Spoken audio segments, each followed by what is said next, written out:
about it. I'll help you through it. Okay? All right. So,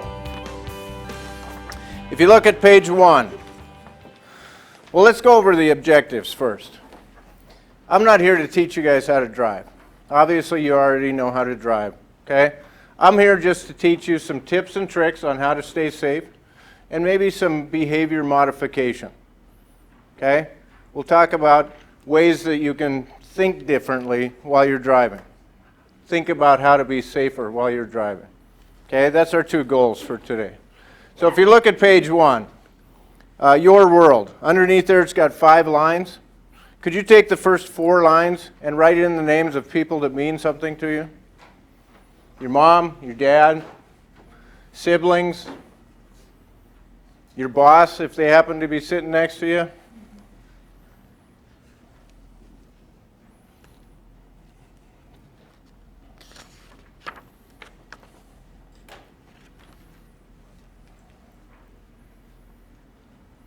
Okay, did anybody write their own name? No? Okay, line 5. Write a capital M, capital E. Okay, as we go through this course the next 2 hours, I want you to think about those people that you just wrote down their names. Those are the reasons, those are the people, the reasons why you're here today. Is so that you can be safer out on the highways and get home at the end of the night. Now, anything you learned today, obviously, and you can take your book home, share with your loved ones, so they might be safer out on our highways too. Okay? So, let's talk about what a large vehicle is. 14-occupant activity bus, 10-passenger van, or sport utilities. What are you guys going to be driving? Is anybody going to be driving the large 14-passenger buses? No? Okay, good. Most universities have done away with those. Board of Regents want them gone. The reason they want them gone is because they're so dangerous. Okay? How about 10-passenger vans? Anybody here driving the 10-passenger vans? Okay? With people in it, or what do you got in it? Loading scenery for theater. Oh, theater? Okay. And you? Theater also? People in yours. Okay. All right. And then how about the sport utility? 8-passenger. That's what everybody else is driving? Okay. All right. So if you look at page 2, this is what we want to not happen. Okay? This happened in upstate New York. This was a church group that was coming back from a weekend, and they had 13 people in that 10-passenger van. Okay? That's the first problem, right? Because they don't have, sign in please, because they don't have seat belts for 13 people. All they have seat belts for is 10. But what they did is they overloaded the van. What happened was they were going down the highway and the right rear tire blew out. Okay? Possibly because of the van being overloaded. But what happens when a tire blows out? The vehicle has a tendency to drag that direction, right? So right rear tire blows out, the van starts going to the right. It got onto the rumble strip, the driver panicked and steered the van really hard to the left. Okay? Got out of control and rolled. Okay, now if he would have known what he was doing or what he should have done, then he would have been fine. He would have just let his foot off the gas, held the steering wheel, and brought the van to a stop. Okay, as it was, the van rolled. 5 people died in this accident. 5 out of the 13, including the driver. Okay? I think there might be a seat somewhere. Sorry. It's all right. That's what happens when you're late, right? Okay, so if you do blow a tire, gradually reduce your speed to maintain control of that vehicle. If a vehicle goes off a road, you can overturn or when it strikes an approach or an embankment, or be tipped by the very soft soil. What you want to do when a vehicle leaves the roadway, if you get like halfway off of the road, you don't want to pull that wheel back really hard.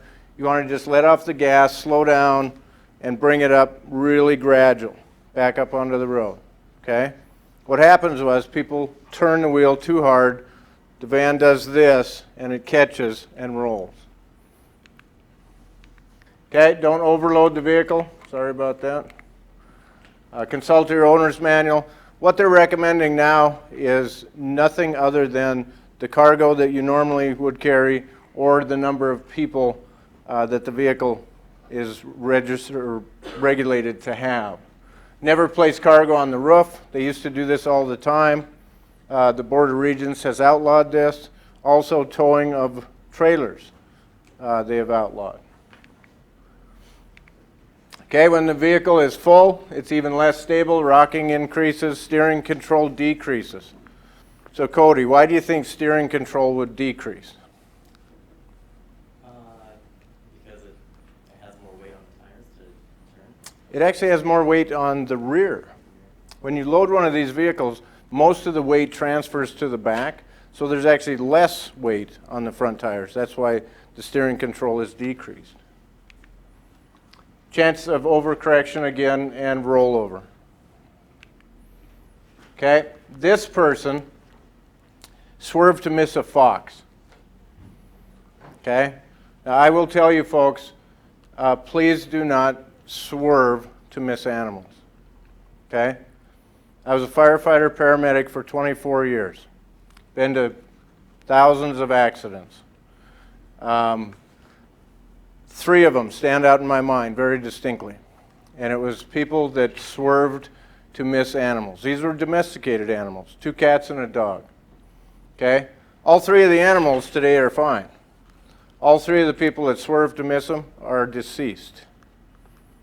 Because they swerved very hard to miss the animal, car got out of control, rolled, and they died. Okay?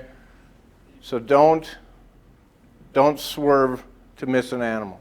This person swerved to miss a fox. Look at all the things that he caused. Power outage in the community. Got the police and fire departments there. Road crews, the electrical crews. He went to the hospital. The ambulance was there. All because he didn't want to hit a fox. Okay, I'm telling you, hit the fox. Okay? I'm insuring the vehicles that you're driving. So hit the animal. Please do not swerve and possibly lose your life to miss an animal. Okay? So let's talk about uncontrollable hazards. Traffic, animals, light, weather, and road conditions.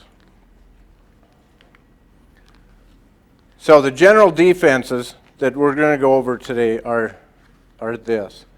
I want you to scan the road. Okay, as you're going down the highway, I want you to scan the road 12 to 15 seconds ahead of you. Okay?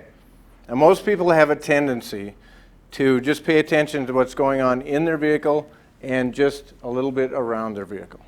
Okay? I want you to be aware of what's going on all around you. Okay? I want you to look long, 12 to 15 seconds. If you're going down a city street like here in Missoula, that's about a city block. Okay? Look that far ahead of yourself. See what's coming up. See what's going on. Okay? On the highway, that's about a quarter of a mile. That's how far I want you to look ahead of where you're at.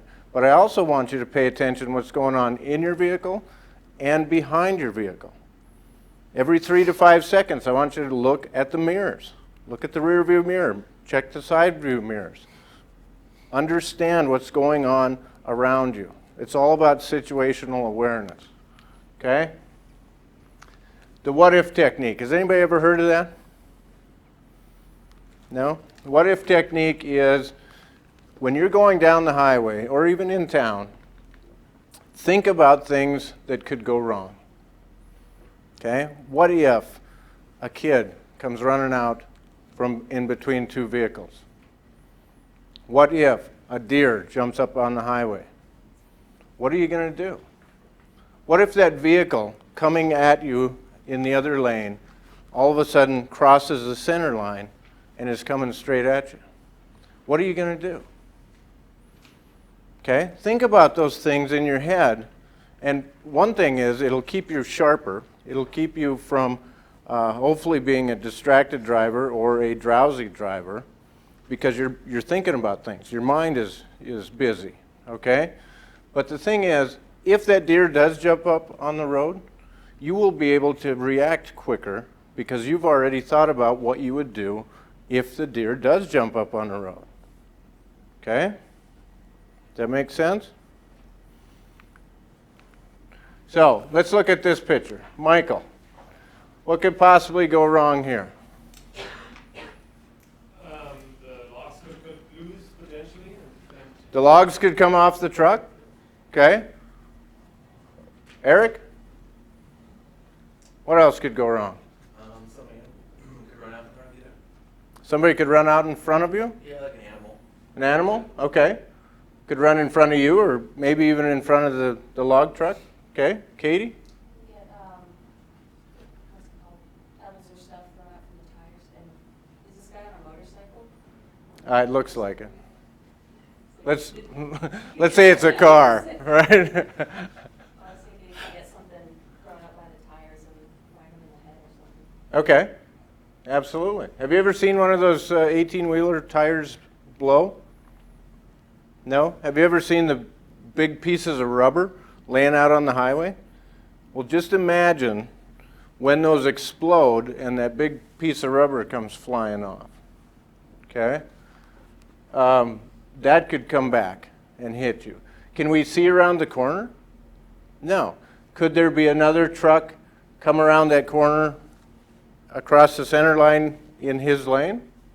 Sure. Can we pass them? No, because we got a corner there, we don't know what's coming, we got a double yellow line. So what's the best defense?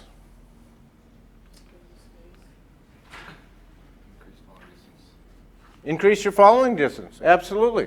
Back up, slow down. Put some more space between you and that truck, because this could happen. This could happen in just a matter of seconds. We see this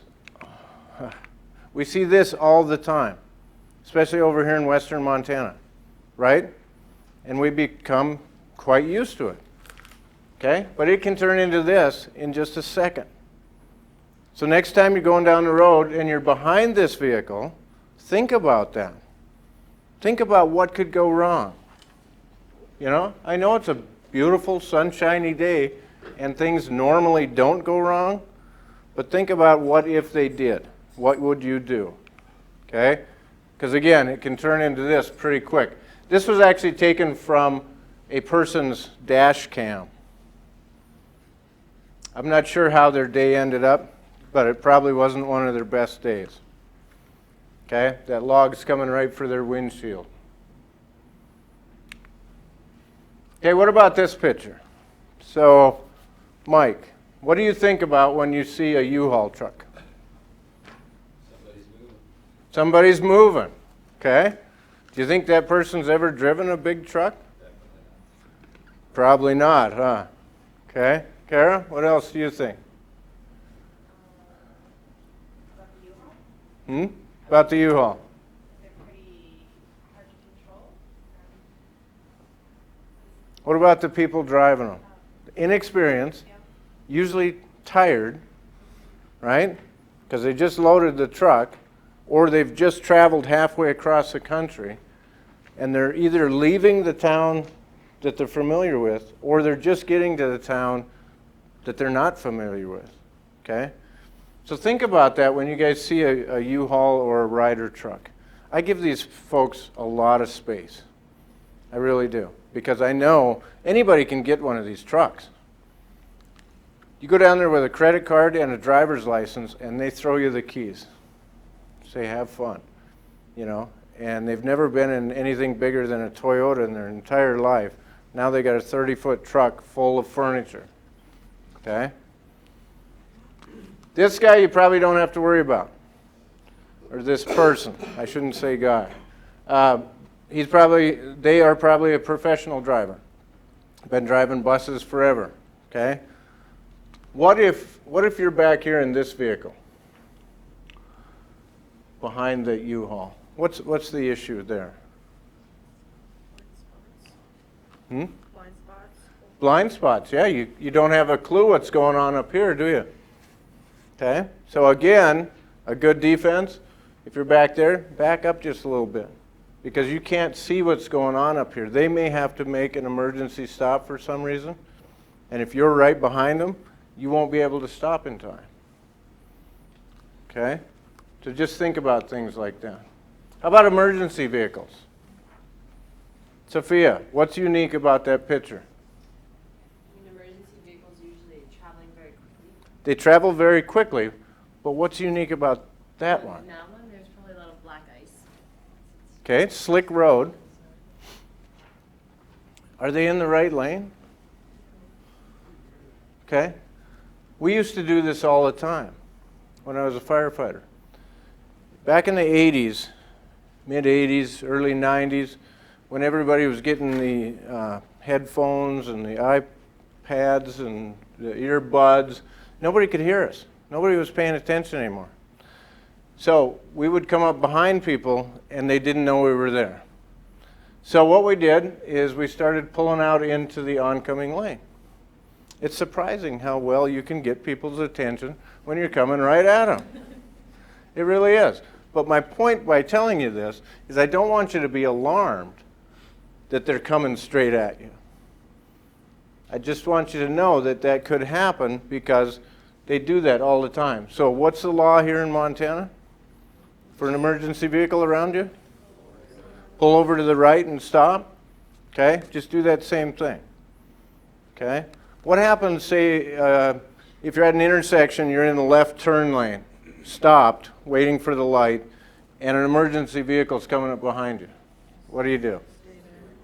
I'm sorry? Stay where you are. Okay? That's the best thing. From my perspective, as a former firefighter, the fewer vehicles that are moving, the better. Okay? I will maneuver around you. Okay? Even if, let's say I want to go to the left or to the right. I'm coming to that intersection. If the right turn lane is open, I'm not going to use it. Why is that? Anybody know?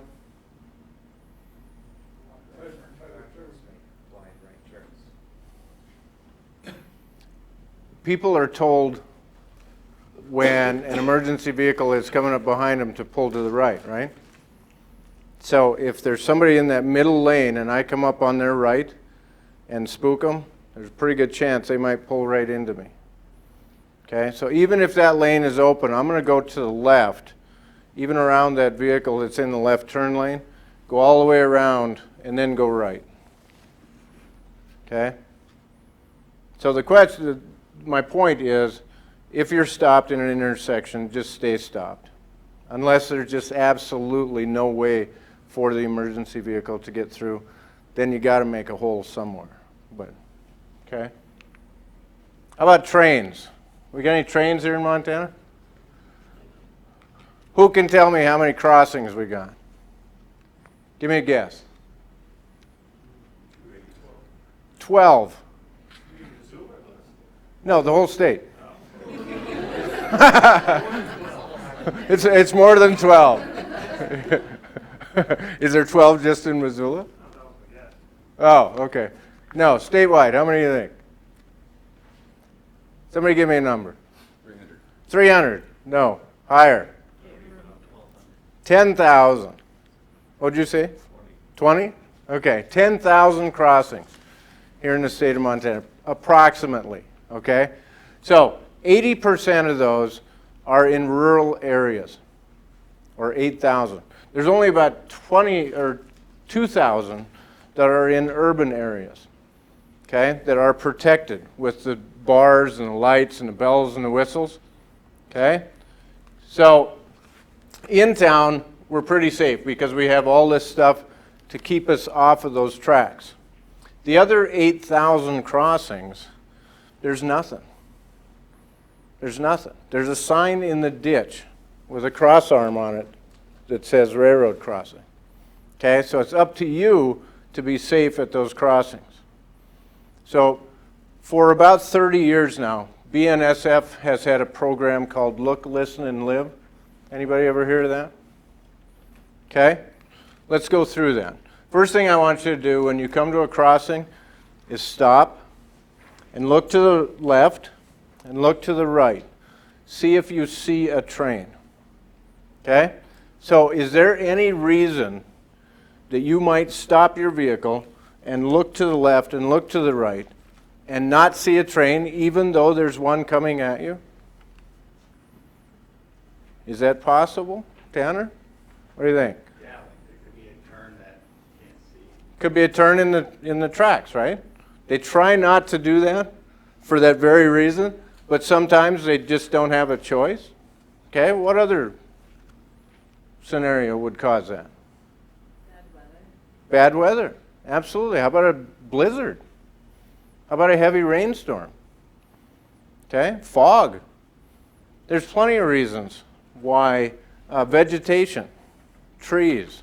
There's all kinds of reasons that you might stop and look and not see that train even though it's coming right at you.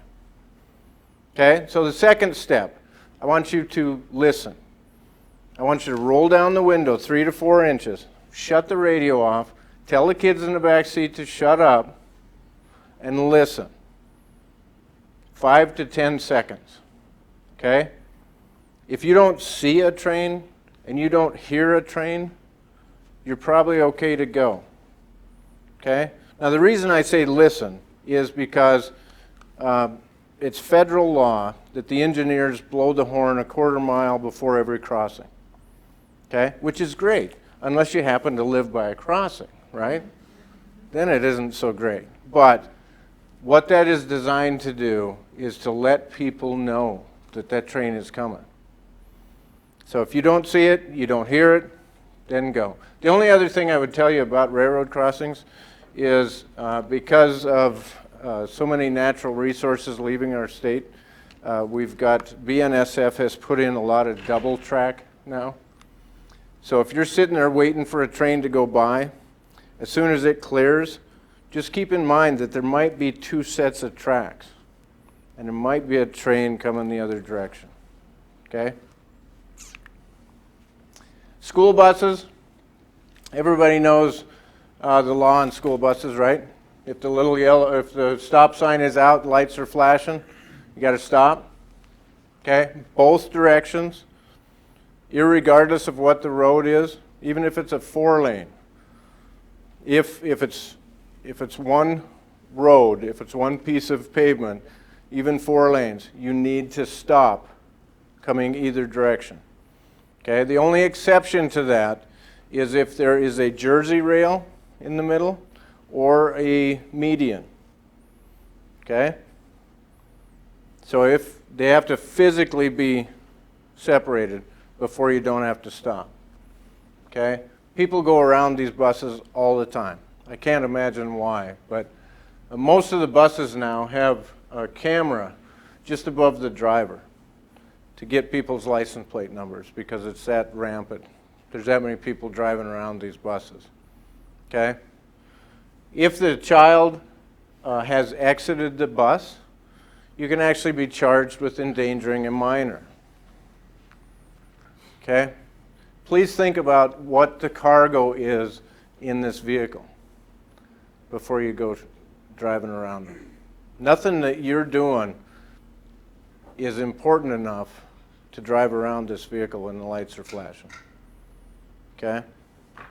Please give that a thought. Okay, so large vehicles. Any questions so far on anything we've covered? Sometimes I get a tendency to just ramble on. So if you have a question, raise your hand, please. Okay, right side blind spots, overhead clearance. Remember that Ryder truck guy? He went down to the rental place, got this Ryder truck and was going back home. He'd been driving underneath that overpass in his Porsche for 10 years. right? Didn't even think about it when he got the Ryder truck. So when you guys are in your larger vehicles, of course most of you now are just in the SUVs, which are a little bit higher, but not much. Know how tall your vehicle is, okay? All of these things that you go under are marked. And we normally don't even look for that sort of thing because we're in a car. But once you get into a larger vehicle, you've got to look for these things. You don't get in a U-Haul and go through the McDonald's drive-up. Okay? Same thing with any of the larger vehicles here at the university. Crosswinds, you guys get any heavy winds here? Do you? I grew up in Havre. Anybody ever been to Havre? Yeah, sorry. We had up there, I grew up with like a 25, 30 mile an hour constant wind from the southwest. All the trees in Havre look like this. They all lean to the northeast because the wind is constantly blowing up there. So a couple of years ago, I was lucky enough to move to Helena. Had to learn how to stand upright again. So anyway, these larger vehicles, the wind really affects them.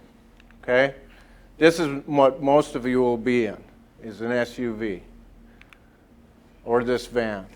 Okay? If you look at the side profile on these vans or SUVs, that's why the wind really affects them more, is because there's more of the vehicle to catch. Okay? So when you're going down the highway and you come up alongside a truck like this, how do you know if that person driving that truck can see you? Anybody know? Yes, sir. If you can see them in their mirror. If you can see them, absolutely.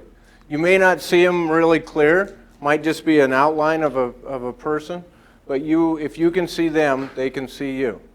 Okay? Oops, come on.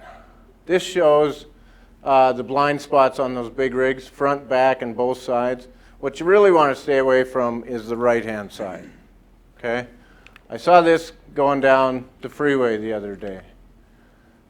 Passing side, suicide. Okay? Now that may seem funny, but when they put that on that truck, they're serious. They can't see you if you're coming up on their right-hand side. Okay? Especially in town. This happens a lot. So stay away from the right-hand side of those large trucks. Okay?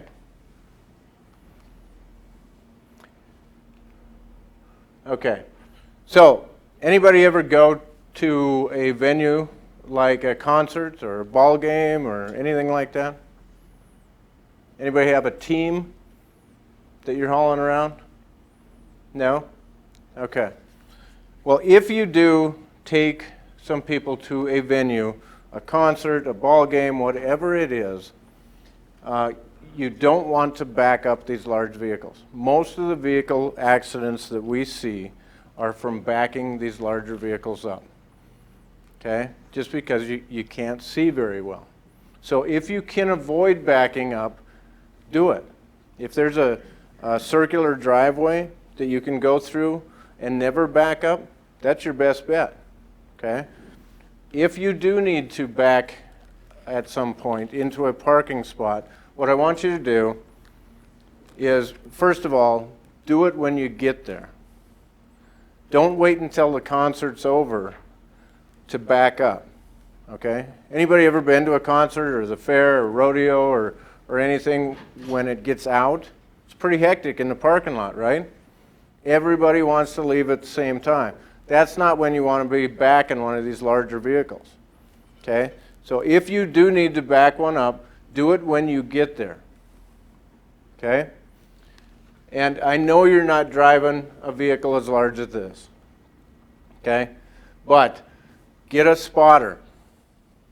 Get somebody that's riding with you to get behind the vehicle like this and make sure that it's safe. Okay? The one thing, you probably won't be able to talk to one another because of the distance. So what you need to do is agree on hand signals. The most important hand signal is stop.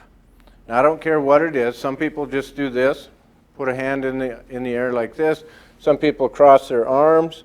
Whatever your signal is for stop, as long you and the spotter, the driver and the spotter, need to agree on what that is. Okay? So, once you agree on that, have the spotter then back you into that spot so that when the venue is over, you can just get in and drive away. Okay, I've got a great video on adjusting mirrors.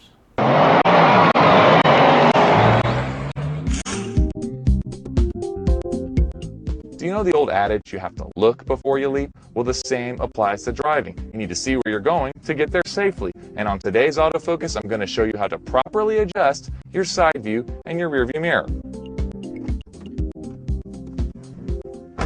Yeah, seems simple enough. You adjust your mirrors till you can see behind you and everything's great. But there is a technique so you can see into those blind spots behind your car and see that car coming up behind you. Now, the proper way to adjust your driver's side view mirror is to lean your head all the way over till just about till you touch the glass like this. Then adjust your mirror until you just see beyond your car. You should just see just that little sliver. You shouldn't see that. You're going to adjust just beyond that. What that's going to allow you to do is to see past that blind spot. You don't need to see your car. You need to see the lane next to you and to see the car that's in it. Now, with the passenger side view mirror, you want to lean as far over towards the center as you can and adjust that mirror till you see just beyond your car. That will allow you to see into that 3/4 view blind spot on your passenger side. Now, for the rear view mirror, a lot simpler. Most people do this right. Obviously, you just want to adjust it till you see right behind you. If you're in that Jeep right there and you want to be in this turn lane, what do? You check your side view mirror, you don't see a car there, and you pull on in. And then suddenly, boom, there's a car there. Now, if your mirror was adjusted properly, this is what you would have seen. Take a moment, adjust your mirrors properly. A well-adjusted mirror can actually save your life. I'm Ben Italis with this week's Autofocus.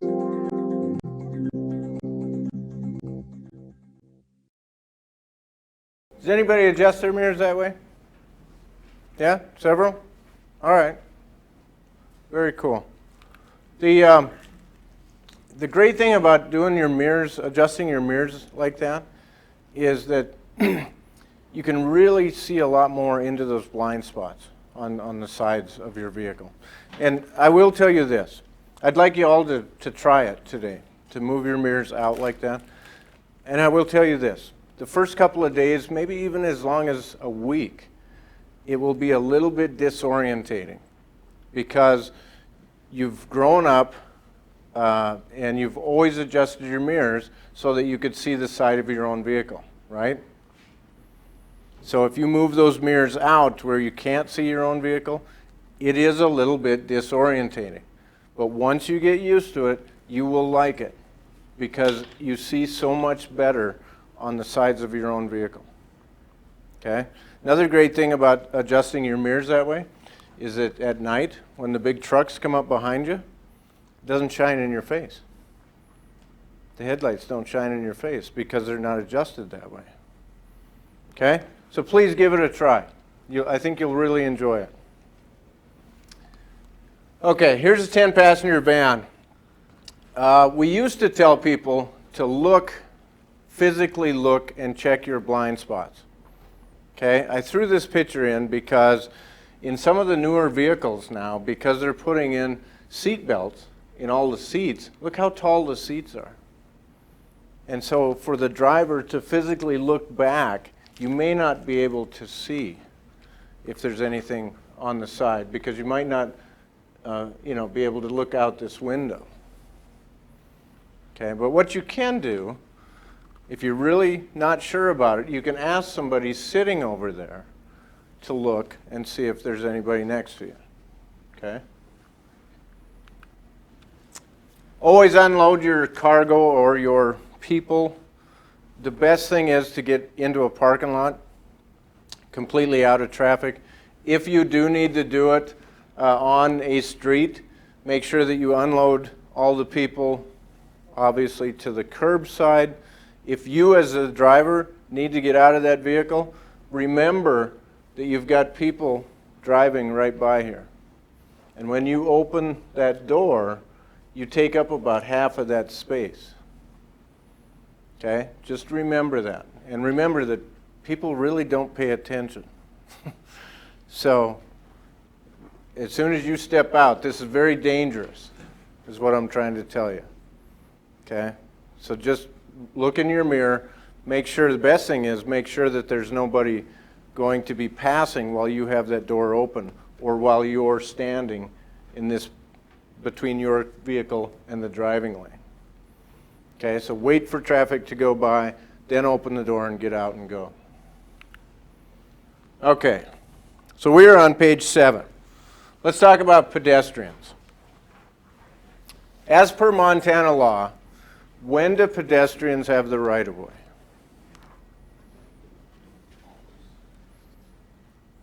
What? Kara, when do pedestrians have the right of way? At a crosswalk, absolutely. That's the only time they have the right of way. There's 2 types of crosswalks here in Montana, marked and unmarked. Basically painted or not painted. Anytime you're at an intersection and there's a walkway over here and a walkway over here, that's considered a crosswalk, whether or not it is painted or not. Okay? So, one thing about Montana law that's kind of weird, if you're in that red truck and that person wants to cross the street and you want to turn to the right, you only have to wait until they're mid-street, and then you can go ahead and turn to the right. I'm not sure why that's in state law. But if, in fact, you want to take that red truck and go straight, then you have to wait until that pedestrian is all the way across the street. So, even if I'm in that red vehicle, even if I want to turn to the right, I always wait until the pedestrian's all the way across the street. The reason I do that is because if I start to move, the other motorists are going to see me moving, and they might not see the pedestrian. Okay, so by me moving, that might be putting the pedestrian at risk. Okay, anybody ever hear of jaywalking? Okay, that's where a person would cross the street, say over here, in the middle of the street. Okay, is that legal? No. Can you hit them? Well, sure you can. It's just law enforcement frowns on it. Okay? But I will say this. Most of the accidents, or most of the time people get hit out here, the pedestrian gets a ticket. Because they're not supposed to be out in the middle of the street. Okay? Keep that in mind when you're a pedestrian. Cars don't have to stop for you unless you're in a crosswalk. So you're taking your own life into your own hands. Okay? Any other questions about pedestrians? Crosswalks? No? Okay. Animals. We talked a little bit about animals earlier. And again, my advice for animals is do a controlled brake, but do not swerve to miss an animal. Okay? You read about it almost every week. There's somebody here in Montana that gets into a major crash, and a lot of times the folks die because they swerve to miss animals. Okay? Please do not swerve to miss an animal. Hit the brakes, but if you're going to hit them, hit them. Questions? Anybody ever hit an animal? Lots of people have. Okay? We're number 2 in the United States for vehicle animal collisions. West Virginia beats us. Okay? But we make up for it in drunk drivers, right? Okay, no, I'm kidding. All right, so, anybody ever see this? This is just north of town here. This is an animal bridge. The Montana Highway, or Highway Division spent about $3.5 million to put in this animal bridge. And actually, there are live cameras all over this. You ever got on their website and look at the animal crossings? Just about every animal known to live in Montana has crossed this thing. It's kind of weird. So anyway, I guess I've heard that they're building another one now by Lolo. Is that right? Okay. Good idea.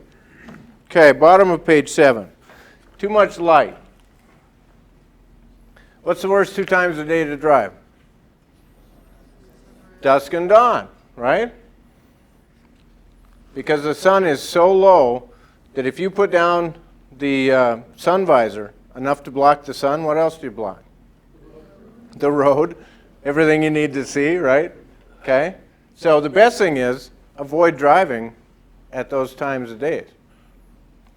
Okay? It only lasts about 15 minutes that the sun is really low like that, and then just before it goes down or just before it comes up also. So avoid that if you can. Best thing, keep your windshield clean. If you notice this one, look where that windshield's dirty. That really makes a difference. Okay? Another problem we have here in Montana is that we have so much junk on our highways that sometimes the windshields get like sandblasted. Now, like my wife's Explorer, the windshield's about 2 years old. There's no cracks in it at all. But if you get into a high light situation like that where the sun's coming at it, you can't see through it because there's so many microchips on that windshield, on that glass, that it just fogs over and you can't see.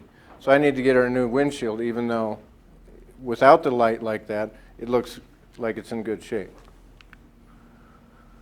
Anytime you're having a visibility problem, increase that following distance. Nighttime. Anybody ever drive at night? Yeah? Anybody ever have anybody come at you with their headlights on bright?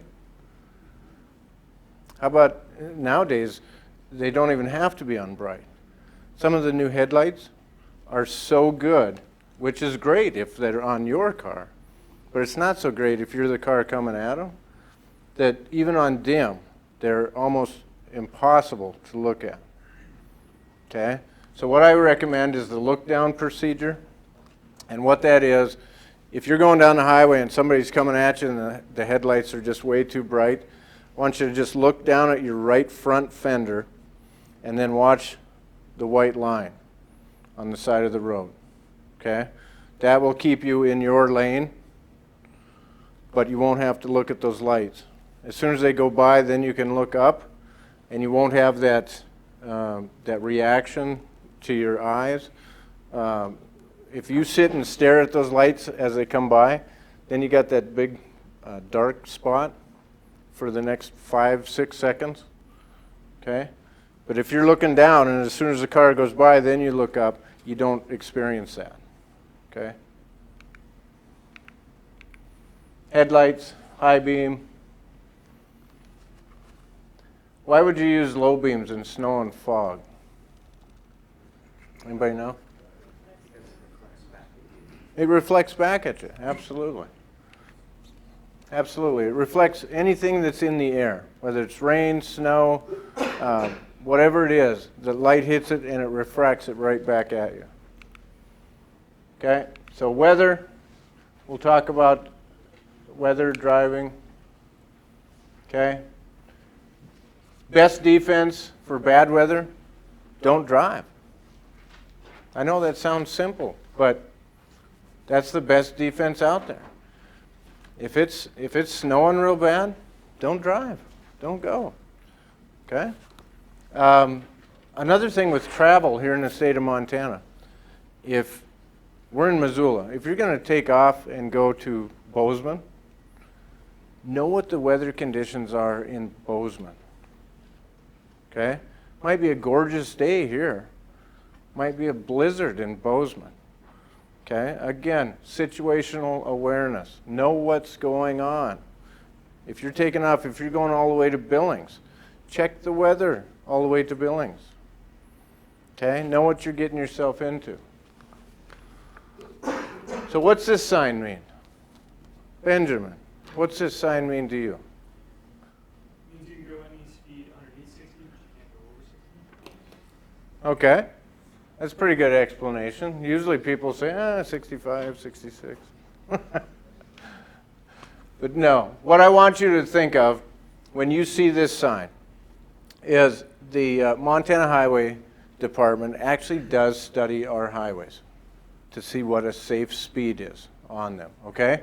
So when you see this speed limit sign, what that means is that 60 miles an hour is the fastest you can go and be safe in perfect conditions.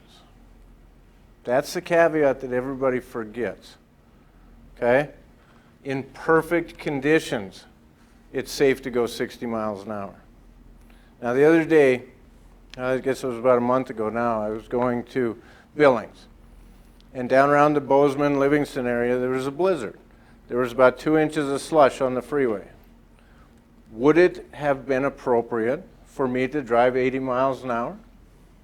That's the speed limit. It was daytime. No, it wouldn't have been, okay? And so that's what I want you to think about with this. That's the maximum speed you can safely go in perfect conditions.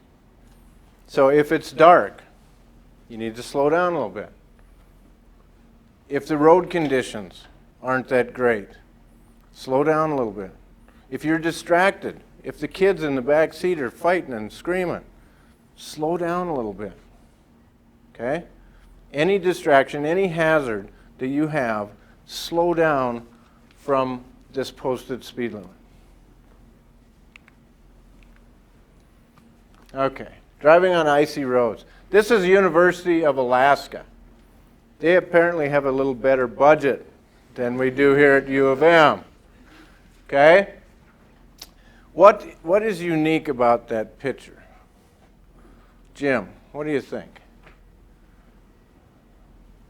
This is Alaska. Let's say a moose steps out in front of this front van. What's going to happen? You're going to have a collision of all the vehicles and they're all following each other too closely. They're all way too close, aren't they? Yeah, absolutely.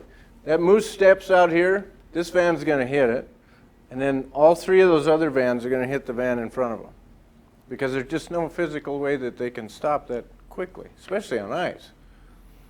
Okay? So that's another one of those deals.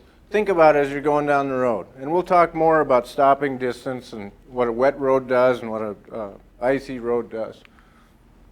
But let's say you're going down the road and your vehicle gets into a skid. What's the first thing you do? Anybody know? Take your foot off the gas. Absolutely. Number one step. Take your foot off the gas. Man. Well, now you already know. What's number two? This is the hardest step, by the way. Do not hit the brake. Okay? In this particular situation, this is the worst thing that you could do is hit the brake. If the rear end of that vehicle is sliding out of control and you hit the brake, it will only make it worse. What's your instinct to do? Hit the brake. Absolutely. When things start going bad, it's instinctual to make it stop, right? There's a great big button on the floor down there that says stop on it. So it's easy to hit that because you want it to stop. Things are out of control, right? Well, if you hit the brake, again, you'll make this situation worse. Look at where you want to go. What I mean by that is if you're going down the highway like this and all of a sudden the car's sideways, I want you to look at where you want to be and then steer to get there. Okay? No gas, no brake. Look where you want to be and turn the wheel that way. Okay? That vehicle will come back around. Now the worst thing that could happen is that as it comes back around, it goes beyond center. Okay? And slides out the other direction. Same thing. Look at where you want to go and turn the wheel that way. Now the whole time you're slowing down because you're off the gas, right? And you just steer into this skid, and it'll come, the car will come back around. Questions? Ever happened to anybody? How'd it turn out? Pretty good, still Still there. There's a win. All right, okay. All right, let's talk about road conditions. Got a lot of, any bad roads here in Montana? Okay, now we can't give the highway department a bad time. They got a huge state, okay? Millions, I don't know how many miles, but it seems like I'll bet millions of miles of highway that they need to take care of. And the roads, the weather and the freezing and thawing in Montana is a nightmare for highways, okay? So we run into bad roads from time to time. Anybody ever been on a road like this? Remember I told you I lived in Hill County? We had 2,250 miles of road in Hill County. 1,850 of that was gravel. Yeah, think about that. Most of it was like this in the summertime. This is what they call washboard, okay? Now think to yourself, if you're going down this road, say 50, 60 miles an hour, how much actual contact do you think your tires have with the road surface? 25? That's what I thought too. 25, maybe 30% of the time your tires are actually touching the road. So what happens if you need to make an emergency stop or if you need to turn? Takes a lot more time to make it happen, doesn't it? Okay? So think about that next time you're on a washboard road like this or a gravel road. Okay, the defenses for bad roads, slow down. No cruise. That's probably the biggest thing this time of year is even though the roads are clear, you shouldn't be using the cruise control because you never know when you're going to come around that corner and have a patch of ice. And cruise control, honestly, folks, is very unforgiving. All it cares about is the speed of that vehicle. And so if the tires start to spin and you start to lose speed, it just gives it more gas. Okay? So really, shut it off in October, turn it back on in June. Okay? Even in the summertime, there's a lot of times where you shouldn't use cruise control. If you're on some of these mountain roads here in Montana, that are up and down or the curves, not a lot of visibility, shouldn't be using the cruise control, okay? And then increase that following distance. Okay, remember we talked about looking long? What I'm talking about, when you're out on the highway, I want you to be looking way down here. Figuring out what's going on way down in front of you. I want you to understand what's going on here, but I also want you to be understanding what's going on down here. Now, should you be looking over here? What do you think? Should we be looking at the other lanes coming? Absolutely. How many times have you heard on the news where somebody gets out of control, crosses the median, and hits head on the freeway? It happens all the time. It happens all the time. So when you're going down the road, don't only pay attention to what's in your lane. Pay attention to what's going on the other side. Okay? Because in just a matter of seconds, one of those vehicles could shoot across that median and hit you. Okay? I'm not trying to get anybody paranoid. I'm just saying these things happen all the time. So just be aware as you're driving down the highway what's going on around you. In town, about a city block. As soon as you get through this intersection, I want you to be looking at the next intersection and everything between you and it. Okay? Okay, So that was the end of the uncontrollable hazards. So there's two things that we can control. Okay? That's the vehicle and the driver. That's the only two things that we have control over. This is on page 10. So, know your vehicle. When you guys check out these vehicles from the university, it might be the first time that you've ever been in that type of rig. Okay? So I want you to look that vehicle over. Okay? Understand how things work. Now most vehicles, well, let me just, from my experience, I get vehicles from the State Motor Pool in Helena. They have about 12 different vehicles. In fact, they just ordered some new Dodge Dart, which is going to be like a 13th vehicle they have now. Anyway, my point is, it seems like every time I travel, they give me a different vehicle. Okay? So when I get into a vehicle that I've never been into before, I take a minute and I look at the controls. The entertainment and heating system is usually on the right. The headlights and blinkers and stuff are usually on the left. That's not always true. Okay? My point is, when you're going down the road at 70 miles an hour and it starts to rain, that's not when you want to figure out where the wiper switch is. Okay? So understand these vehicles before you take off in them. The other day I was going to Bozeman, left about 6 in the morning. I came up behind another state vehicle. It was a Fusion. They have the automatic, they have automatic lights, but they also have the daytime running lights. Okay? The female occupant that was driving the vehicle in front of me didn't understand the light switch. And so the only lights that were on were the daytime running lights, which is headlights only. So it was dark and it was raining. I came up behind her, I almost hit her because there was no taillights. And I could tell that she knew that there was a problem. Because you know how you can pull the blinker switch and the bright lights will come on?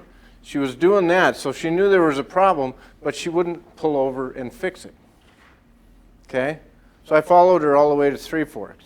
I tried to get up alongside of her and flash my lights and stuff, but of course she thought I was a stalker or something, so she wasn't going to pull over. But anyway, so I followed her into Townsend. By then the sun was coming up and it was probably safe. So anyway, my point is, look at these vehicles, understand the lights and the heating system and the radio and the wiper switches. Especially if you get one of these four-wheel drives, understand how they switch from 2 to 4-wheel drive. Some are automatic, some have a button on the dash, some still have the lever on the floor. Okay? Understand how that changes from 2 to 4-wheel drive. Also, know if your vehicle has anti-lock braking system. Because if it does, you will react differently in an emergency stop. This light, actually, this is how you tell. When you turn the key on, before you start it, when you turn the key on, this light comes on the dash. Okay, that tells you that that vehicle has anti-lock braking system. Once it starts, that light goes out. Okay? The only other time you'll see that is if there's a malfunction in the system. This light will come back on. Now that does not mean that you don't have brakes. You still have brakes. They're just not being controlled by the computer anymore. Okay? So then it goes back to conventional brakes. Look for any damage. This is just like Hertz, folks. If you check out a vehicle and don't point out the damage to the university and you bring it back, they might blame you for that dent. Okay? So if there's any damage to the windshield, the paint, the body, anything like that, point it out to them before you go. Okay. You know, another thing this time of year, and we see this at the Helena Motor Pool, sometimes you'll get vehicles that are completely iced up. People will have brought them in like late last night. And so if you go out and fender wells are just filled with ice around that tire, you might want to grab another, go back and tell them you want a different vehicle, because that one's all completely iced up. Okay, check the tires. Normally you don't have to do this because the motor pool will take care of this for you, but are any of you going to be away from the university more than a week? No? Drama? You're not away? No? Okay. There are universities that go on extended, especially in the summer, extended tours. And they are gone for months at a time. If that's the case, if you're going to be gone more than a week, you need to know what the proper pressure is for the tires, and you need to know how to check those. You also need to know how to check the oil. Okay? So if you're gone more than a week, you have to weekly check the tires and the oil. Now, is this the proper pressure for that tire? This is found on the sidewall of the tire. It is not. I was told when I was young, my dad told me, this is where you find out how much pressure should be in that tire. That's not. That's the maximum pressure to haul the maximum load. What you're looking for is this. This is usually on the driver's door of the vehicle, the post, driver's door post. Tells you front, rear, and spare, what size each one is, and what the recommended pressure is. Okay, this is actually put on there by the manufacturer of the vehicle. Okay, and they're different than the manufacturer of the tire. So this is the pressures that you want. Anybody know why they want 60 pounds in a spare?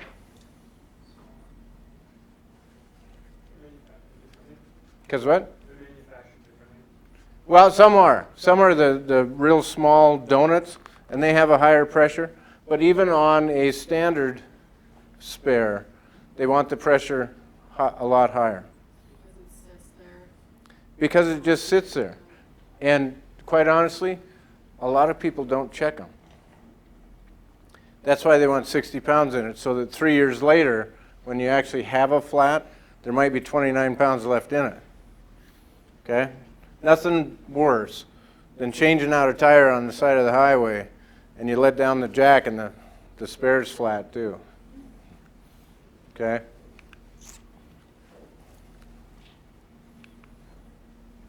Okay. So, driver problems. Inattentive driving. Anybody know what that means? Mary, what's inattentive driving mean? Paying attention to something else. You're thinking about something else? Paying attention to something else. Paying attention to something else. Okay. Like a radio? Phone? Okay. Yeah, just about anything. Kids in the vehicle, other people in the vehicle, a lot of different distractions. Inattentive driving involved in 80% of crashes, 65% of near crashes. Main two causes, handheld electronic devices, mostly phones, but now you can hook up tablets. There's vehicles now that are hotspots. The new Chevy is actually a hotspot. So you can take your tablet into that vehicle and watch movies while you're driving. Please do not do that. Okay? All right. And then the second is drowsy driving. No, I don't know though. I'm scared. I mean, you're so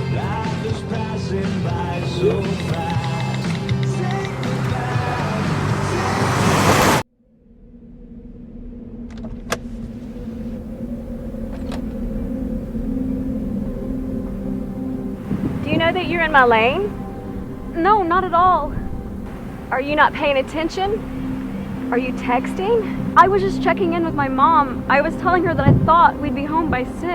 It's okay. There's enough time. Just pay attention. I'm not even halfway through my text. There's no way. I'm not even going to look up. My babies are in the car. You have to pay attention. It's just supposed to be a quick text. I'm so sorry.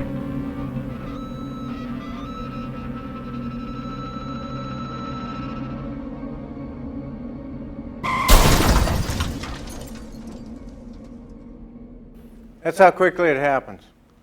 They've done studies. Texting, it takes 4.6 seconds to read a text on average. Okay, 4.6 seconds. That doesn't seem like much time, does it? You just look down, see who it's from, read a quick text. 4.6 seconds. At 70 miles an hour, you are traveling 103 feet per second. Do the math. That's almost 2 football fields that you have traveled while you glance down to see what somebody said in a text. Think about that. What can happen in 2 football fields? Almost 200 feet. Or, I'm sorry, 2 football fields, 600 feet. Okay? Think about that. 4.6 seconds. I know it just seems like you glance down to see what's going on, but think about that. It's 103 feet per second your vehicle's moving.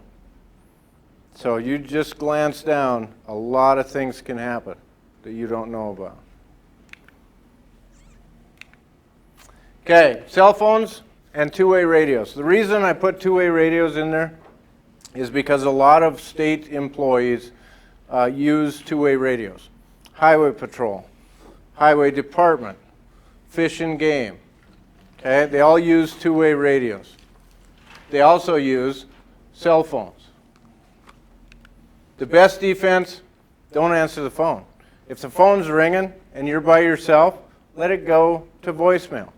Really, what kind of a phone call could be so important that you would risk your life to answer it? I don't think there is one. There shouldn't be one. If it's really important that you respond to that call, if you've been waiting for that call to come in, then let it go to voicemail and find somewhere to pull off the road. Okay? Now, this is something that you see all the time. And I have mixed emotions about it because I enjoy that people pull off the highway to take a cell phone call or to make a cell phone call. And you see it all the time, right? People pulled over and they're on their phones. That's great. They're not going down the highway. But think of this. How many times do vehicles that are pulled off to the side of the road get hit by other motorists that are not paying attention? All the time. You guys know about the move over law? Went on the books 2 years ago. You see the big signs now on the interstates. What the move over law is that if any worker, emergency worker or otherwise, is on the side of the road pulled over, especially on the freeways, you need to slow by 20 miles an hour and pull into the left lane. Okay? The reason that they put that law on the books is because every day in the United States there are emergency workers, police, firefighters, utility workers getting killed on our highways because people don't pay attention. Okay? So if you absolutely need to take that call or return that call, get to a rest area or get to an approach that you can get down and off the highway. Okay? Because I'll tell you what happens. If you just pull over to the side of the road, somebody coming down the highway behind you who's not smart enough to pull over, and they're distracted by a phone call or they're reading a text, they're going to glance up and see your vehicle. They're going to think that you're still driving. They're going to think that you're in the driving lane. So what are they going to do? They're going to aim for you because they think that's where they should be. Then they're going to go back to their phone call or back to reading their text. And by the next time they look up, they're going to be just about to hit you. Okay? So please, get yourself off the highway. Don't just pull over on the side of the highway. Questions on that? Okay. How about drowsy driving? Anybody ever done that? Few? I think probably everybody in the room has at one time or another, right? Okay. I lived in Havre, and I used to go down to Helena all the time to testify at the legislature for firefighter safety issues, emergency personnel safety issues. And one day I was been down for 2 days, had to work the next day in Havre. So I just took off and headed for Havre. So I woke up, I guess. I shouldn't say I woke up because I never went to sleep, but when I got to Big Sandy, anybody know where Big Sandy is? About 35 miles south of Havre. When I got to Big Sandy, I realized that my last memory was Fort Benton. That's 55 miles between those two cities. And it really scared me, because I had no recollection at all of anything in between those two towns. I pulled over and walked around the vehicle for 20 minutes probably. And it just really scared me. And so I changed my life after that. Now I plan things out better. If I'm going to, I do a lot of traveling for the state, but I plan it all out. I'm very well rested before I go. I only go about an hour, hour and a half tops, and I stop, I get out, I walk around, exercise a little bit, you know. So be aware of that. That's probably the biggest thing with drowsy driving, is just being aware. Okay, get to a rest area. Okay. Again, if you're tired, there's nothing probably better than a 20-minute power nap. Anybody ever done that 20-minute power nap? Just really revitalizes you sometimes. Again, get off the road. Don't just pull over on the shoulder and take a nap. Okay, get to a safe place, then take a nap. Okay. When you guys get these vehicles from the motor pool, one thing I'd like you to do is go out and practice driving. Okay? Find a parking lot like this and go out and see how these things handle differently than the vehicle you're normally used to driving. Because it's going to be completely different. Unless you happen to drive an SUV on a normal basis. Okay? If you drive a Toyota, for instance, and you've never driven a large SUV, then ask the motor pool folks, where would be a good place to go practice? Okay? And they'll tell you where to go. They want you to practice. They don't want these vehicles coming back wrecked either. Okay? So, it's best if you can take several people with you. Go to a place like this, and one person at a time, just drive it around in the parking lot. Squeal the tires a little bit. Put some heavy turns. See what it feels like when that big vehicle leans over. Okay? Then once everybody's done that, then load the vehicle up. Put 7 or 8 people in that vehicle and drive through the same course. It will surprise you how differently that same vehicle acts being empty or being completely loaded. Okay? So go out and try that. Okay, so we're on page 13. This is the Sinister 6. Oops. These are the 6 things that kill most people on our highways. You can fill these in on page 13, top of page 13. Improper speed, number 1 killer. Right-of-way issues, number 2 killer. Right-of-way issues are actually the number 1 for injuries, but number 2 for deaths. Driving left of center. Now sometimes we drive left of center on purpose. Sometimes we drive left of center on accident. Improper turning is number 4. Improper passing, number 5. And following too closely is number 6.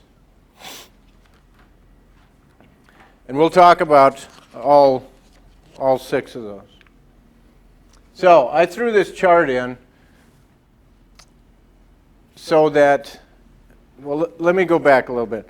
Each one of us, when we get into a vehicle, make the choice personally how fast we're going to drive that vehicle, okay? So I just wanted to give you some information so that you can make an informed decision. Now, this information comes from the National Highway Safety Council after looking at crashes for the past 40 years. Let's use 50 miles an hour as a baseline. You can go 10 miles in 12 minutes.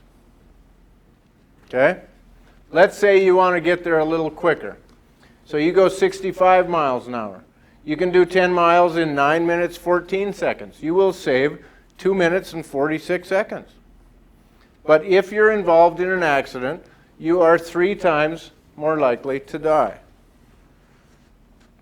Okay? I'm not telling you that to scare you. I'm just telling you that's the facts. So let's say you're out on the freeway, you really got to get somewhere quick. Okay? You bump it up to 85. 80 is legal, right? So 10 miles, 7 minutes. You'll save 5 minutes. But if, in fact, you're involved in an accident, you're 12 times more likely to die than you are at 50.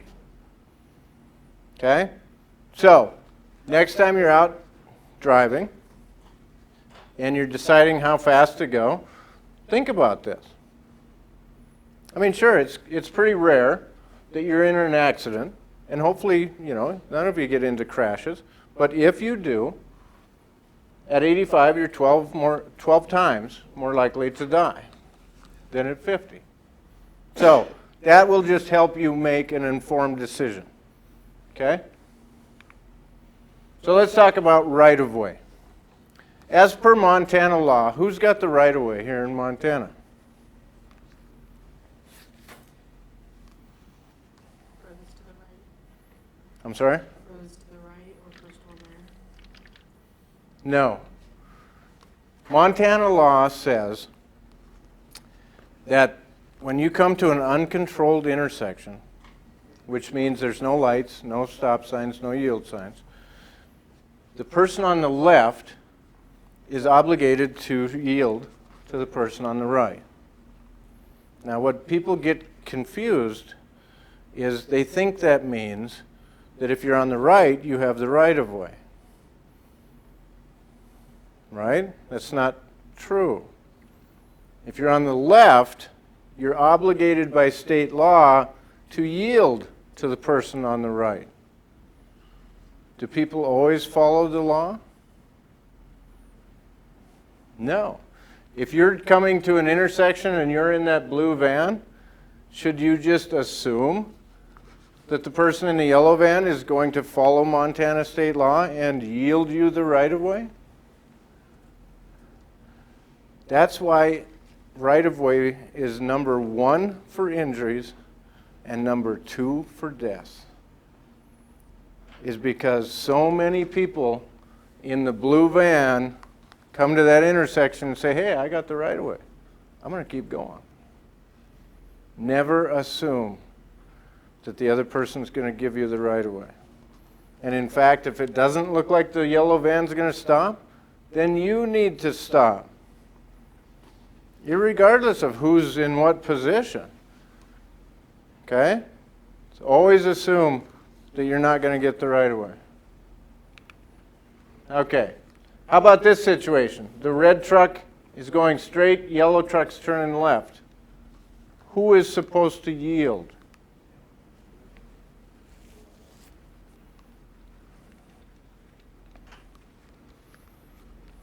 John, who's supposed to yield? The yellow truck. Anytime you're turning, you are, by state statute, supposed to yield to a person going straight through. Again, if you're in that red truck, what do? Do you assume that that person's going to wait there. I mean, this is a huge accident waiting to happen too. You see this all the time, where this person didn't see that person coming and just pull out in front of you. Okay? Anybody run with their headlights on in the daytime? Okay, I'm a huge advocate of that, and I'll tell you why. As being a firefighter paramedic for 24 years, been to thousands of crashes, many of them just like this. And I've talked to this driver over and over and over again, and they said, I didn't see him. I didn't see him. That's why I pulled out in front of him. I didn't see him coming. Okay? That's why I'm such an advocate to run your headlights in the daytime. They don't help you see anything. You don't even know they're on. But it helps you be seen up to 2 miles away. Okay? So please run with your headlights on. It might just save your life. Okay. Delayed acceleration. Has anybody ever noticed, and I apologize about the bad batteries, anybody ever noticed that people run red lights? What's a yellow light mean?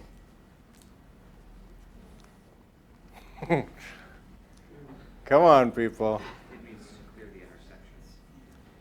Well, what it actually means, yeah, is to slow and prepare to stop, because there's a red light coming, right? What do people do when they see yellow lights? Most of the time, they accelerate, right? Because who wants to sit at a red light for 40 seconds? Okay, have you ever noticed that MDT has put a delay in the lighting system so that all 4 directions are red at the same time? You ever wonder what that's all about? That's to allow time for those people that run the yellow lights. Sometimes those people don't calculate very well, and they'll start like from half a block away and it'll turn yellow, and they'll hit the gas. Well, by the time they're there, it's red. Okay? So there's a lot of people running red lights. Sometimes, unintentionally, but irregardless, they're running red lights. That's why MDT has put 1.5 seconds to about 2 seconds, depending on the location, where it's red, all directions. That's to allow all those people to clear that intersection before they turn the lights green to let the other direction go. Okay? So what I'm recommending is, even though they do that, well, let's look at this picture. This bus got the green light. If you notice the red light this way, how long would it take this bus to come from over here to get to mid-intersection? 5, 6 seconds? Probably. Buses are pretty slow, right? And this car is still about to hit him. So this light has been red for 7, 8, 9 seconds, and that guy's still running that red light. Okay? So, the delayed acceleration technique, what I want you guys to do is, when you're sitting at a red light, before you go, wait 2 seconds. Okay? And a lot of times you can do this before the light turns green. Again, situational awareness. Understand what's going on. Look down to the left. See who's coming. Look to the right. See if anybody's accelerating to get through that yellow light. Okay? Look across. See if anybody's wanting to turn left in front of you. Then look back to the left again. So left, right, across, and left. Takes about 1.5 seconds, 2 seconds. My point here is, make sure that that intersection is safe before you put yourself out into it. Okay? I've got a video here, and this happened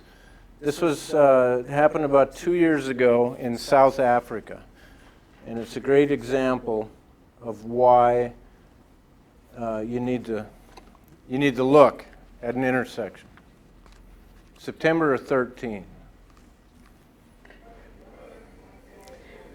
This is a permanent camera at an intersection.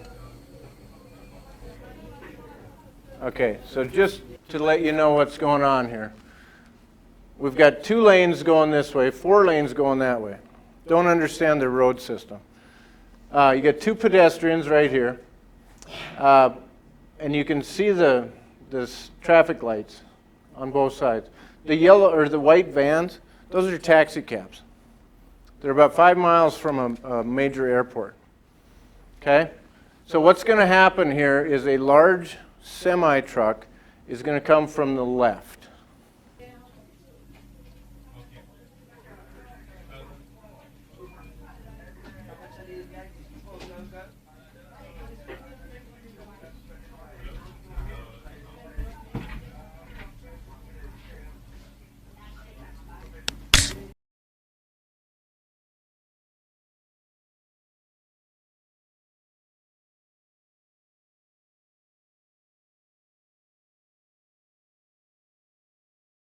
Then I picked my wife up at work, and then we've decided that she's not going to have some supper at home. We're going to just order some supper. So I was talking to my wife just before we got onto the M13, sitting in my vehicle, and then as we pull up, my eye just glimpsed saw the light of the truck coming down, and it happened so fast. It just like took everybody out in front of us. So I'm very shocked. I can't believe that I wasn't there. It's just thank you to the Lord, I mean.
That's a pretty gruesome scene.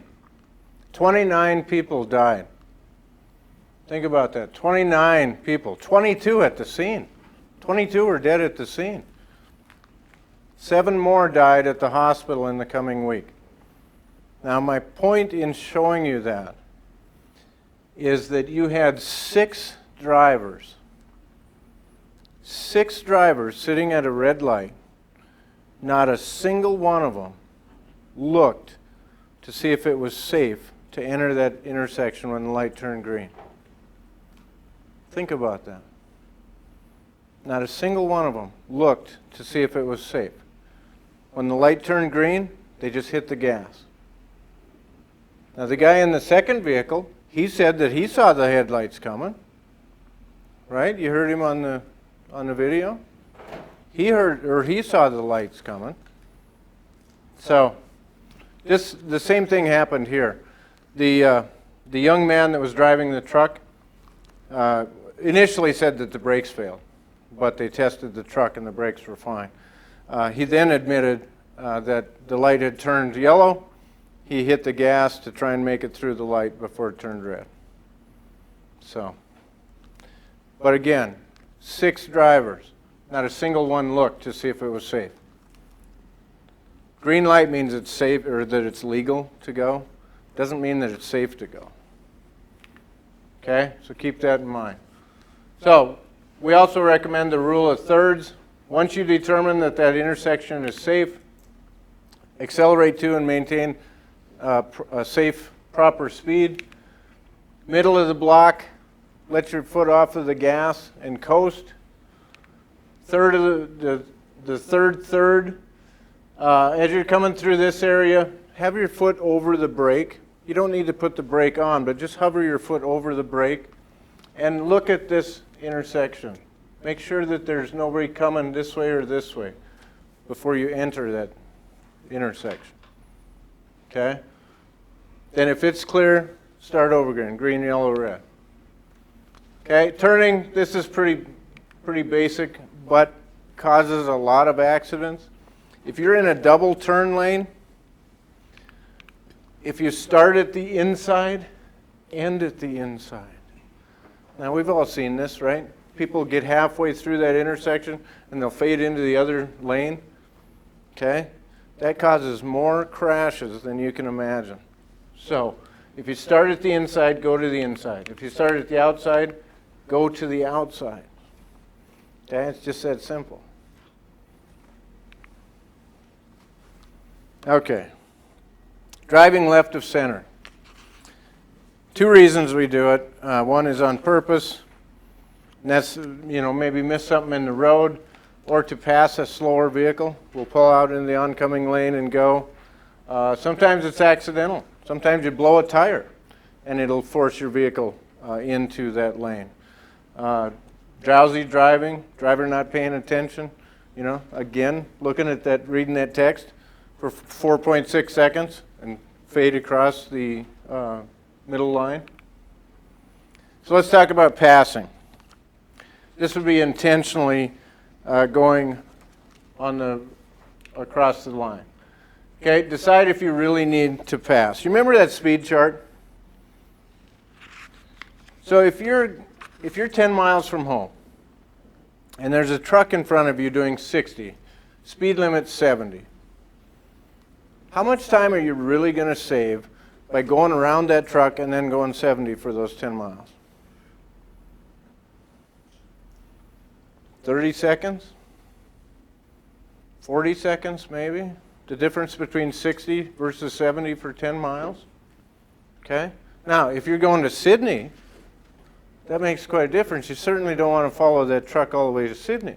But if you're only 10 miles from home, it may not make a lot of sense to put everybody's life at risk to pass that vehicle just to save 30 seconds. How many times have you been in traffic and the guy in the Ferrari is just in and out of traffic like this and screaming along, and 3 blocks later, you're sitting next to him at a red light?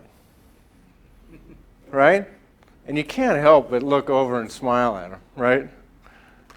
I do. I probably shouldn't, but anyway, the point is that person didn't get any further ahead by being careless and putting everybody's life at risk. So let's talk about passing. Decide first if you really need to pass. So this picture I'm showing, this is your line of sight. The way I have this picture, what I'm trying to demonstrate is that the yellow vehicle is way too close to the red vehicle. Okay, if you're that close, look what it does to your line of sight.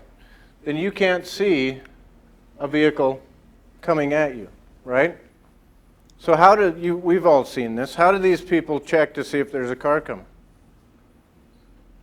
Absolutely. They pull out into the oncoming lane and then go, there's a car coming, right? So then they pull back. Well, here's the cure. If you just put more space between you and that vehicle, look what it does to your line of sight. You can stay in your own lane and see that vehicle. Okay? Now, another advantage to doing this is I will tell you the state vehicles that you'll be driving don't have a lot of acceleration. So it's nice to have this little bit of extra room to accelerate before you pull out and go around that vehicle. Okay? Remember I was telling you about situational awareness? To know what's going on not only in front of you but in back of you? How many times have you been behind a slow vehicle and there's 5 or 6 vehicles in a line? Quite a bit, right? So before you pull out into that left lane to pass this vehicle, check your left outside mirror. Make sure the guy in the Ferrari isn't passing all 8 vehicles at once. I've seen that happen too. Most of you have too, right? You get that one person that pulls out and just hits it and wants to pass everybody all in one shot. Well, if that person is coming, the last thing you want to do is pull out in front of them. That's going to cause a crash too. So not only check what's in front of you, but check your left outside mirror, make sure that nobody's passing you before you pull out. Okay, here in Montana, you can go up to 10 miles an hour over the speed limit. Okay, only on a 2-lane road. You can't do that on the interstate. You can't get in the left lane and drive 90 and tell the officer I was just passing people. Not going to work? No. Okay, so how to avoid a head-on collision. First of all, I want you to read the road. We've already talked about that. Okay? Remember, I want you to read the road. Scan ahead. 12 to 15 seconds ahead so that you're aware of what's going on. Okay? So let's go back to this. Let's say that this vehicle does pull out and starts to go around that red truck. Let's say you're in that red car. Now this happens all the time, right? Especially here in Montana. We got 3-4 miles down the road that you can see sometimes. A lot of times people will pull out to pass and they're coming at you and it's no big deal, right? Be aware of that, okay? Read the road, drive to the right. Montana's highways are 24 feet wide. A vehicle is only 8 feet wide. So we should be able to get 3 of them on the top of the surface of the road, right? Take advantage of your lane. Move your vehicle over as far to the right as you can. Reduce your speed. If you reduce your speed, you give those other drivers more time and distance to complete the pass. Okay? Be able and willing to ride off the road. Now what I mean by that is if those vehicles are still coming at you and it doesn't appear as though they're going to complete that pass, I want you to drive your vehicle into the ditch. Now, a lot of Montana roads don't have shoulders. What they'll tell you in more populous states is pull your vehicle over onto the shoulder. A lot of roads here in Montana don't have shoulders. So I'm telling you, go in the ditch. I'm not telling you that you won't get hurt. I'm not telling you that you won't wreck the vehicle. But I am telling you that your survivability is a lot higher going into that ditch than it is hitting that other vehicle head on. Okay? So be willing to drive into the ditch as a last resort to miss that vehicle coming at you. Okay, following too closely. We recommend 3 to 5 seconds in between you and the vehicle in front of you. Okay? The way to check that, and this works at any speed, in town, out on the highway, either one. The way to check that is to find a tree, a lamppost, a mile marker, anything. When the vehicle in front of you passes that stationary object, start counting to yourself. 1001, 1002, 1003, 1004.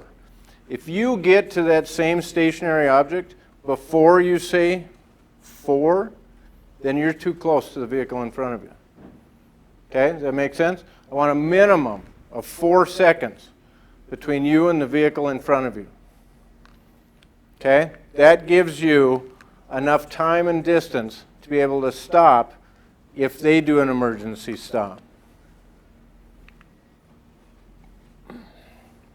Okay, 4-second plus rule is anytime you identify a hazard, add another second. Okay, if you're distracted, add a second. If you're tired, add a second. If the road conditions are bad, add a second. If it's dark out, okay? Any hazard that you recognize, add another second. Okay? The reason for that, if you're distracted, even if you're maintaining that 4-second distance, what happens if you reach over and grab a CD to put in right at the same time that the person in front of you hits the brakes? It may only take you 2 seconds to grab that CD and put it in, but by the time you look up, you're only 2 seconds away, and you will not have enough time to stop. Okay? Stopping distance is divided into 3 parts: perception, reaction, and then the braking distance itself. Perception time, it takes your brain about 1 3/4 seconds to figure out, let's say you're going down the highway, the car in front of you hits the brakes. Okay? It takes your brain about almost 2 seconds to figure out what that little red light in the back window means. Okay? Once you figure it out, it takes you another 3/4 seconds to move your foot from the gas to the brake. Okay? Then it takes the braking distance. And that has a lot of variables, depending on the type of vehicle you're driving, the type of tires you have, road conditions, things like that. Okay? This is 30 miles an hour. If you're going down the street here in Missoula, 30 miles an hour, the person in front of you steps on the brake. Okay? You're going to continue to travel 77 feet before you even figure out what that little red light in the back window means. Okay? Once you figure it out, it's going to take you 33 more feet to move your foot. Okay? Then it's going to take your vehicle 43 feet to stop. Same thing. Well, actually, this is a difference between a car and a large vehicle. But what I wanted to point out is why stopping distance itself is so important. Once you see the vehicle in front of you, once they've stepped on the brakes, they've already done steps 1 and step 2. Okay? Because they're already on the brake. So all they have left is the red. They will be stopped in 43 feet. You, on the other hand, who are right behind them, you have to do all 3. It's going to take you 153 feet to stop. You see the problem there? That's why you need that 4 seconds distance between you. Because if you're anywhere less than 4 seconds, no matter how well you're paying attention, you're going to hit that vehicle in front of you if they do an emergency stop. It's physics. You just don't physically have enough time or distance to stop safely without hitting them. Okay? That's why it's so important. This slide actually shows the difference between a car and the larger vehicles that you guys will be in. If you notice, the perception and reaction are identical. It's the stopping distance itself that changes.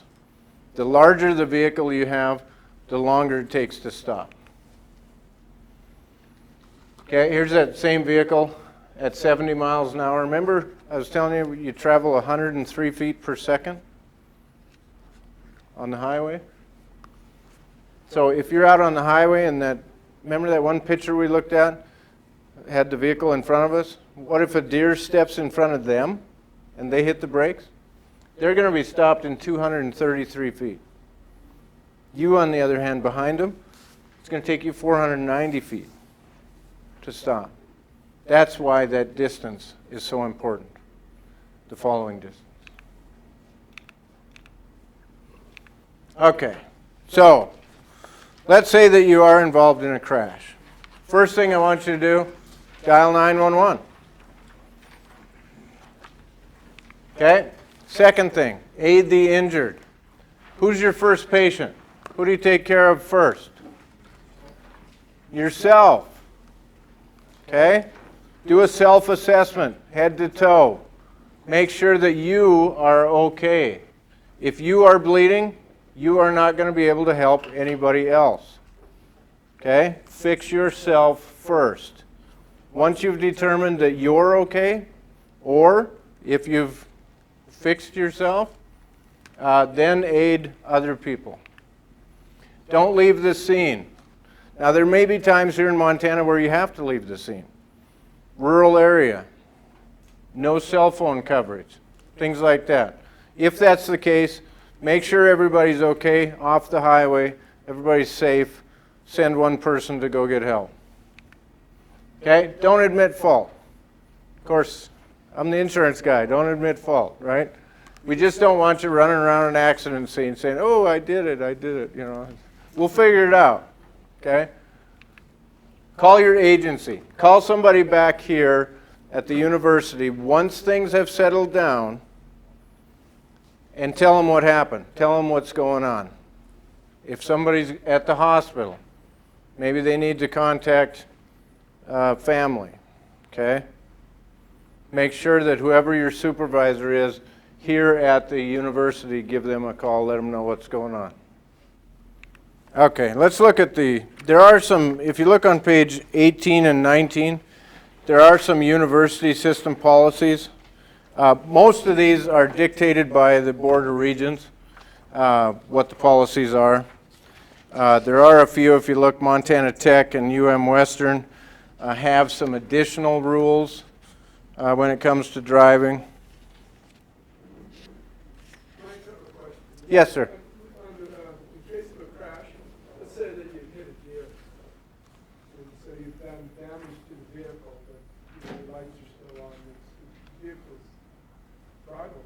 Okay. Are you required to stay there till? In that instance, the Highway Patrol wants you to notify them, but I'm not sure that you need to stay. If your vehicle's safe to drive and you still have headlights, I think, yeah, but you need to report it first chance you get. If you have cell coverage, it may be best just to sit there parked with your flashers on and call the Highway Patrol if you have coverage. If not, go to the nearest place that you do. Okay? All right, let's do a couple practicals on page 22. So Jim, let's start with you. Let's say you're in vehicle A. Okay, B has their right-hand blinker on. D, up there just past the exit, has their brake lights on. You're in A. What's going through your head?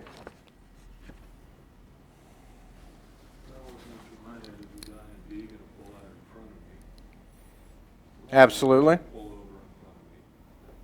Can the person in B see you? Probably not. Might not. You might be in their blind spot. Absolutely. What's D doing? Who knows, right? Maybe they missed their exit and they're planning on waiting for the traffic to go by and they want to back up. Maybe they pulled over to make a call, and at any time they'll let off the brake and just pull right out in the driving lane again in front of you. Okay? Best thing to do, what would you do? For me, I would slow down and I might even move over into the left-hand lane. I think that would be the best move. Slow down, move into the left-hand lane in back of that big truck C, because you have no idea what D's up to. And so that'd be the safest move, is pull into the left lane. Okay? Emily, how about number 2? Same thing, you're in A. C has their brake lights on.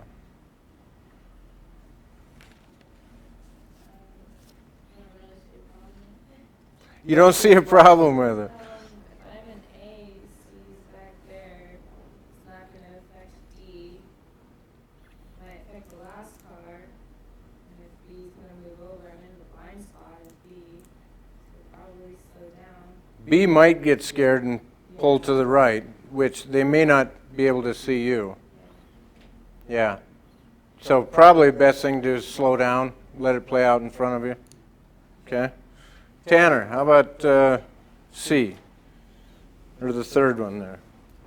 If I'm C. No, I'm sorry, you're A. You're A, you're the white one. Well, it looks like car right in front of you. You're sitting at a red light. C is directly across from you in your lane. They're unloading cargo.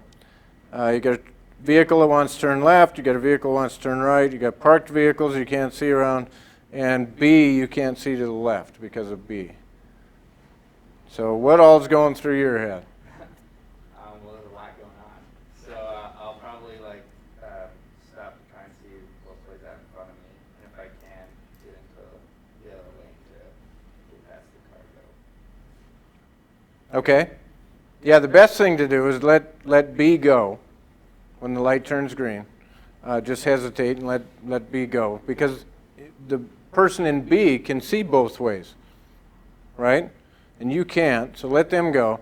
And then you want to pull in behind them because C's blocking your lane across the intersection. Now what you would want to do though is change into that other lane before you get into the intersection. You should never change lanes in an intersection. Okay? All right, let's see.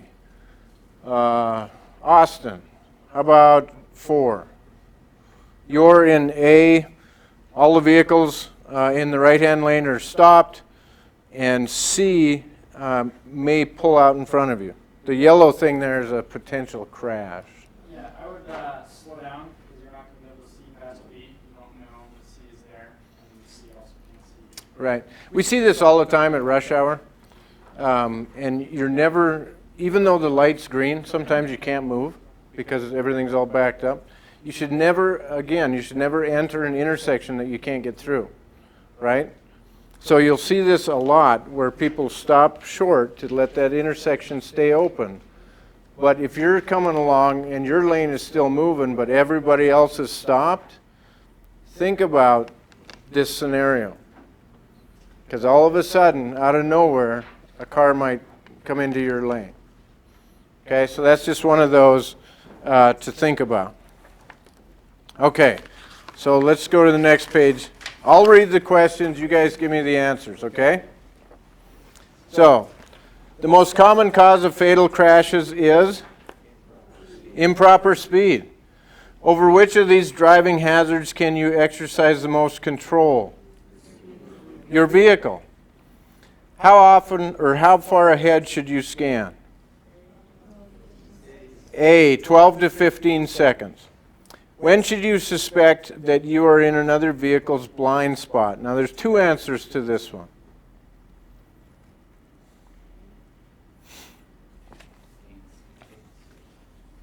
A and C. 5. What is the best way to tell if a university-owned vehicle has anti-lock brakes? C. Look for the ABS warning light when you start it. Okay, 6. What should you do when you think you need to make or take a cell phone call or two-way radio transmission? There's 2 answers. B, give the phone or radio handset to the passenger.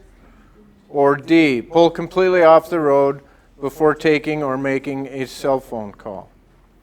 How far in advance of a turn or lane change should you signal? D, all the above. What are the 4 R's to avoid a head-on collision? B, read, write, reduce, and ride. And 9, which of these statements is not part of the Board of Regents' vehicle use policy?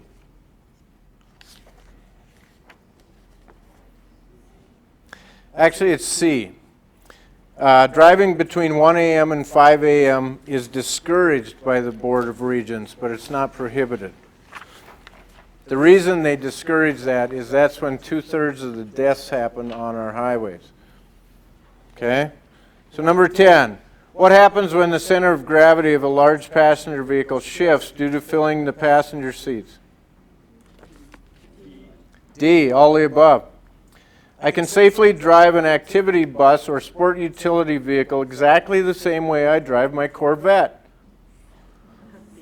False. When you use a spotter to help you back a large vehicle safely, what is the most important gesture the driver and the spotter have to agree on in advance? Stop. Which of the following distance rules is correct?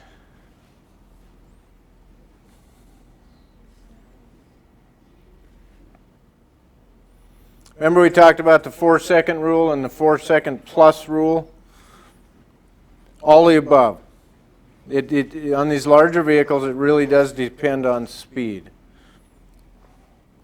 How often should tire pressures be checked in a large passenger vehicle? Weekly. If you're not sure whether or not a crash is serious enough to call 911, what should you do? Dial 911, right? Okay. Thank you guys all for coming. Hope you had a good time today. I know I did. If you could take just a couple minutes and fill out the evaluation form, and please let me know if your books are not signed, and I'll come around and sign them.